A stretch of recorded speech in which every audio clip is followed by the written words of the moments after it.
No way. The Eagles are not trading for Jaylen Ramsey. A lot of Eagle fans were talking about it since yesterday morning, since the reports came out. I'm going to tell you why this is definitely not going to happen, and it makes absolutely no sense.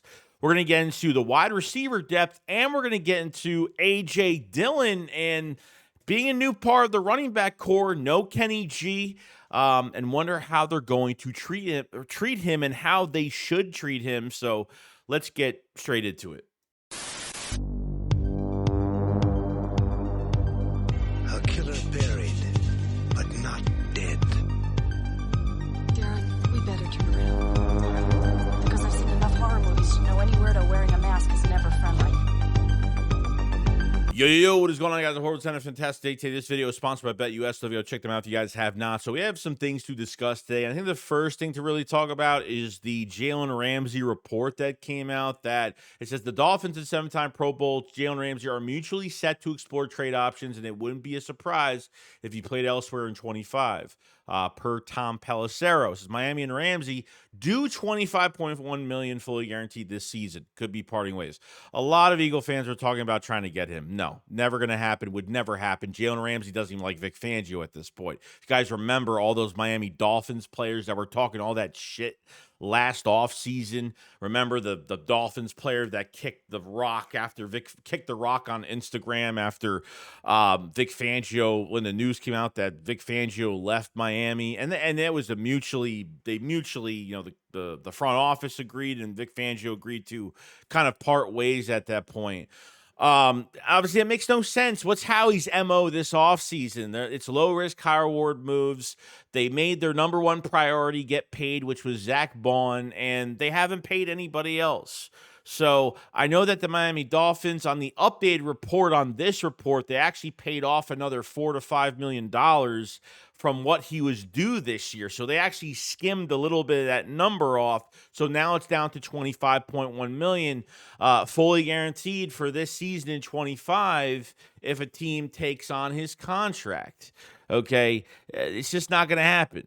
Cornerback wise, like Adoree Jackson, he's perfect for this secondary, especially because he could play outside. He has no, I don't know if he played inside with the Giants, but I know with Tennessee he did a lot at times. So Keely Ringo, and it wouldn't shock me if they add another corner in this draft or a few more corners in this draft. I think some Eagle fans are still kind of questioning that cornerback 2 spot and everything. But other than that, I mean, I've never really liked Jaylen Ramsey, to be honest with you. I've never really liked him. Some think that he needs a position change, maybe to safety. But I think my biggest surprise for myself when Vic Fangio actually became the DC in Philly, I'm actually surprised he didn't bring like at least one player from Miami over to the Philadelphia Eagles. So kudos to him for not just bringing in guys that he knows, but and he does that. He's brought in a couple of guys that he knows, but I'm talking about pure starters that have played for him as pure starters, which he hasn't done at all. So the Jaylen Ramsey news is just I don't know why Eagle fans are talking about it. How he's MO this offseason with the cap space and what he's doing and the types of guys that he is signing. And definitely not going to happen there. So just wanted to let everybody know that this is not for us. Okay. And I think we'll add more bodies, especially at inside corner.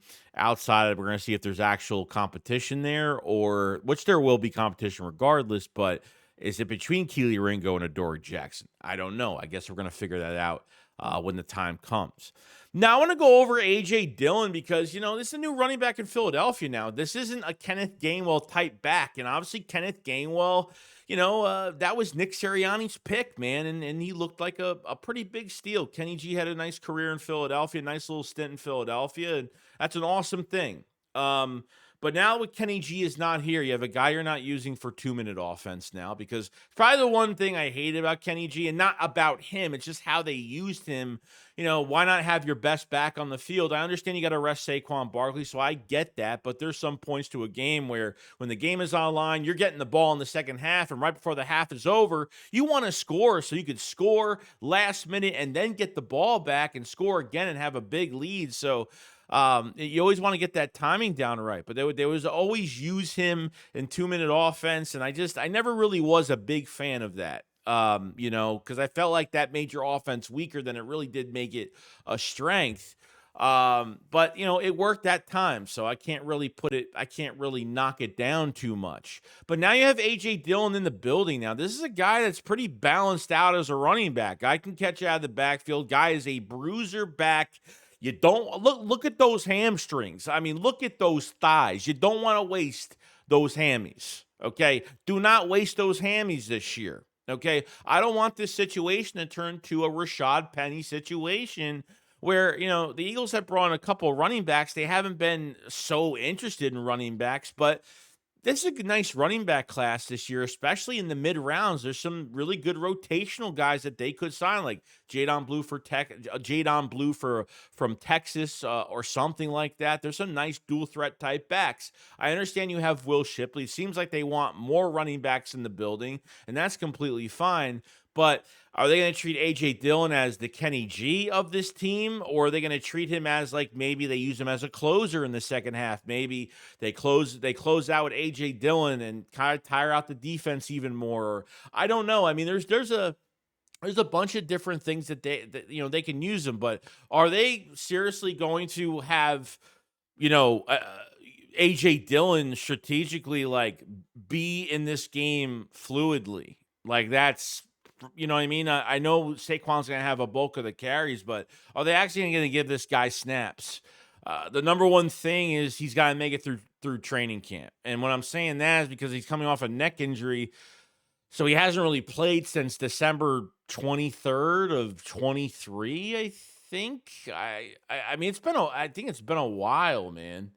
It's been a while. So he's missed a lot of time with this neck injury. And when it comes to running backs and neck injuries, and these guys are constantly getting hit, I know why that teams don't want to go after running backs coming off injuries like that. But now you have an opportunity now where this is another guy, as well as all these other free agents that Howie Roseman has brought in, that get bet on themselves on these 1-year deals. And he's working for another contract elsewhere, not in Philadelphia, because trust me, the Eagles are tied up in a lot of cap, especially now that Saquon's going to be making $20 million a year. Okay. I like Will Shipley. I think they'll draft one more guy and then have some big competition with some undrafted free agents and some other bodies and OTAs and things like that. So I'm actually really excited for it. But let me tell you something. AJ Dillon packs a punch. He's got really good balance. He can catch the ball in the backfield. He's got really good body control. I mean, 5 guys can jump on his back and he's still fucking running. Okay. He's great. I've always wanted a bruiser back since LeGarrette Blount left this team after 17. I've always wanted a back like this because I think they're highly valuable in a lot of ways. So this way you have an all-around back, and Saquon, I could do everything. You have A.J. Dillon, that's the bruiser, but has a nice balance in the passing game, the receiving game. And then you'll have a dual threat type guy that you could run him outside, obviously, and you have a guy who can go out for passes because of just since they're a lot smaller, and they can go out for passes and do a little bit more than everybody else in the passing games. That's what I want. I want a diverse group of backs that do a lot of different things, and I think they already have that now, and I think they can have more of that. So I definitely see another running back being drafted, especially in the mid-round, something like that. So we'll be looking at the draft boards closely if they bring somebody in, especially in the mid-rounds. We don't know what they think about Will Shipley yet. We're not really sure. I mean, he hasn't really had an opportunity, just like Sidney Brown hasn't had opportunities. Keely Ringo hasn't had opportunities. So once these guys start getting the opportunities, you see if they're going to run with it or they're just not going to do much with it. Okay. When we get into this next thing that we're going to talk about here, and we're talking about opportunities that some guys do fail in the process, we're talking about the wide receiver core. We're talking about the wide receiver position, the depth, okay, behind A.J. Brown, Devontae Smith, and obviously Jahan Dotson. Jahan Dotson's only here one more year, so I'm not really worried about that.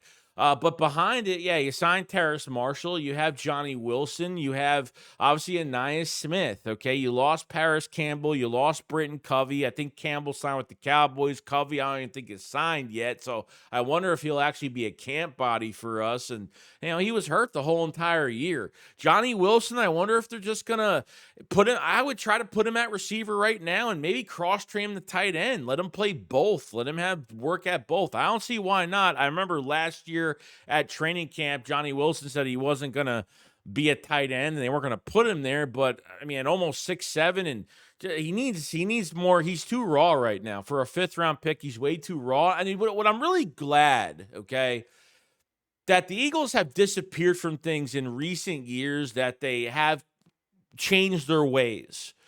Like, they wouldn't stray away from a specific running back. They don't stray away from running the football. And that's what I was proud of. I felt like when the run didn't work after 2 plays, they would totally pass for another 9 times. I used to hate that so much.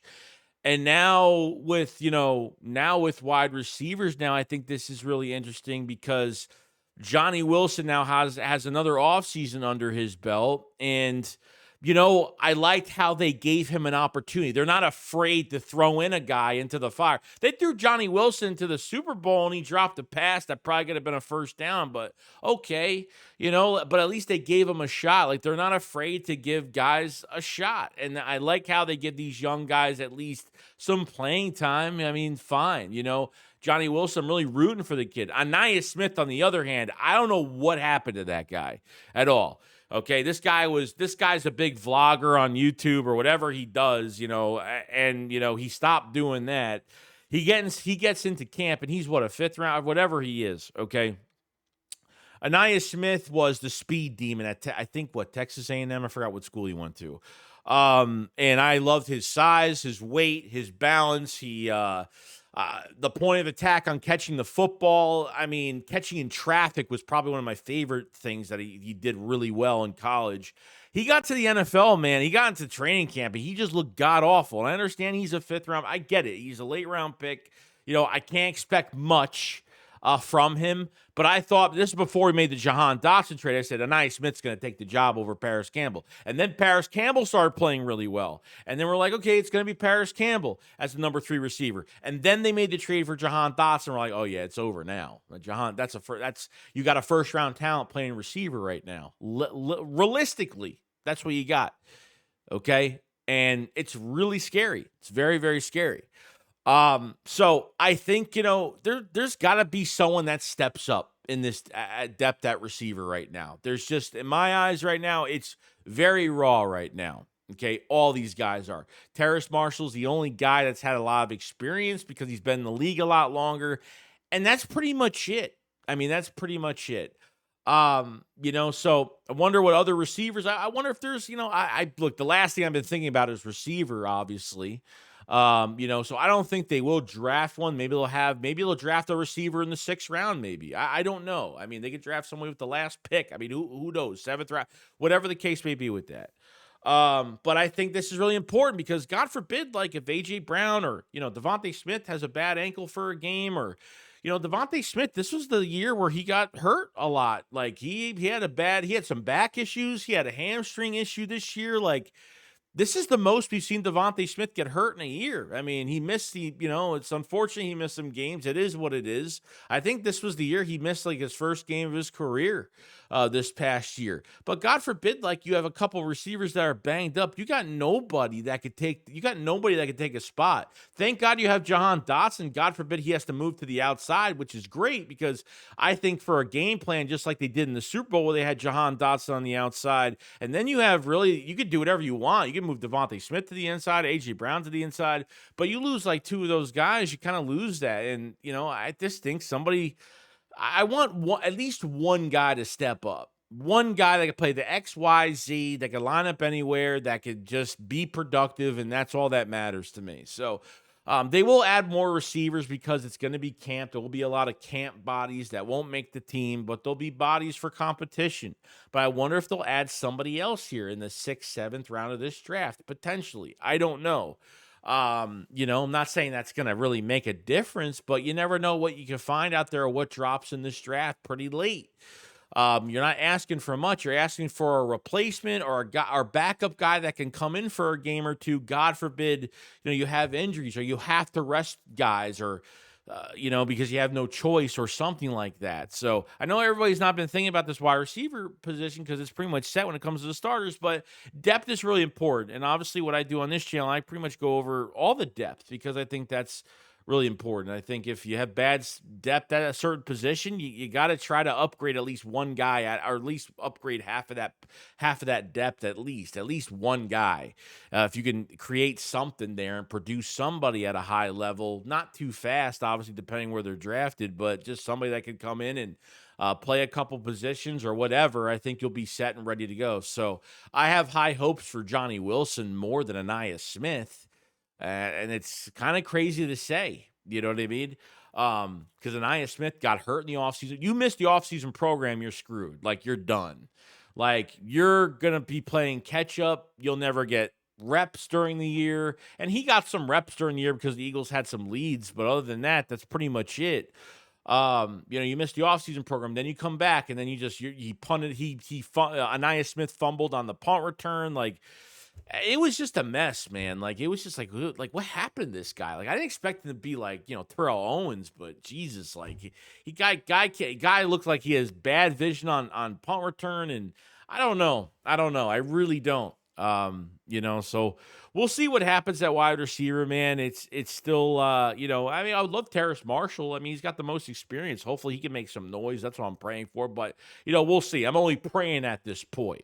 But other than that, guys, that's pretty much it. Let me know what you guys think about Jaylen Ramsey. Does it make sense? Anais Smith, Johnny Wilson, the rest of this wide receiver core. Who do you think's a backup receiver that kind of makes some noise, or do you think they'll actually draft one in the late rounds this year? And what are your expectations of A.J. Dillon going forward and how they're using him? Are you afraid this is going to be a Rashad Penny situation? Or do you think they're actually going to use him fluidly through the game and actually let him just be him? I hope so. I really do hope so. But other than that, guys, that's pretty much it. Make sure you subscribe to the channel for more Eagles news every single day. And make sure you like the video because it helps the channel out tremendously. Just remember, I will be streaming all 3 days of the draft with Philly 500, the Philly Shakedown podcast. Check this description below and the pinned comment for Philly Shakedown merch and the new and the Jalen Hurts merch that we've had in the store. Definitely go check it out. It is absolutely awesome, and we have some more surprises for you really soon. So you guys enjoy the rest of your day. I will see you guys on the next one. Sorry for all the ranting, but this is just how I was today. This is how I was in a ranting mood today. You guys enjoy the rest of your day. I'll see you guys on the next one. Shakes it up, follow slide. Peace out, guys. Peace.